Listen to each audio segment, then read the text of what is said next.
আসসালামু আলাইকুম ওরহমতুল্লাহ। আলহামদুলিল্লাহি ওয়াহদা ওয়াসসালাতু ওয়াসসালামু আলা মাল্লা নাবিয়্যা বা'দা। প্রিয় শ্রোতা, যারা নাকের মাংস বৃদ্ধি বা সাইনোসাইটিস, পলিপাস, সাইনাস, মাইগ্রেনজনিত মাথা ব্যথা, ডাস্ট, কোল্ড, অ্যালার্জি, বক্ষব্যাধিতে ভুগছেন, তাদের জন্য একটা ঘরোয়া টিপস। আপনারা কালো জিরার তেল খাবেন 10 ফোঁটা করে, গরম যে কোনো খাবারের সাথে মিলিয়ে 10 ফোঁটা করে 3বার ভাতের সাথে মিলিয়ে খাইতে পারেন।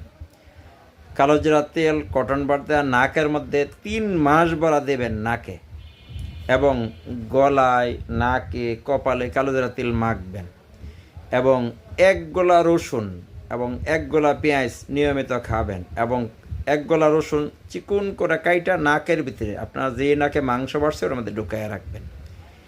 এইভাবে যদি আপনি 3 মাস এই নিয়মটা ব্যবহার করেন, আপনার ডাস্ট, কোল্ড, অ্যালার্জি এই জাতীয় যত সমস্যা বলছি ইনশাল্লাহ টোটালটাই ভালো হয়ে যাবে, পুরোপুরি ভালো হয়ে যাবে। এবং আপনি এই 3 মাস পর্যন্ত গরম পানি খাবেন এবং ঠান্ডা থেকে একটু এড়িয়ে চলবেন, এবং পিপার প্যান গরম পানির মধ্যে দিয়ে নাক দিয়ে বাফ নিতে পারেন, এবং তুলসী পাতা এবং আদা, মধু, কালো জিরা এগুলি খাইতে পারেন। ইনশাল্লাহ আপনি এটা ব্যবহার করেন, পুরাপুরি সুস্থ হয়ে যাবেন। অনেকে ওই সিট লাগায় নাকটা পুরেন, তো এটা থেকে ক্যান্সার হওয়ার সম্ভাবনা থাকে, অনেকে অপারেশন করেন। কিছুই প্রয়োজন নেই, আমার নিয়মটা আপনি মানেন, ইনশাল্লাহ সুফল আসবেই। যারা আমার এই ভিডিওটা ইউটিউব চ্যানেল থেকে দেখছেন, আমার চ্যানেলটা সাবস্ক্রাইব করে রাখতে পারেন। যারা ফেসবুক থেকে দেখছেন, এরকম আরও ভিডিও পেতে আমাকে ফলো দিয়ে রাখতে পারেন। এই ভিডিওটা শেয়ার করে এই যে ঠান্ডা আসছে, যাদের ডাস্ট, কোল্ড, অ্যালার্জি রোগীর কল্যাণে অবদান রেখে সৎ গেজারে অংশ নিতে পারেন। আসসালামু আলাইকুম।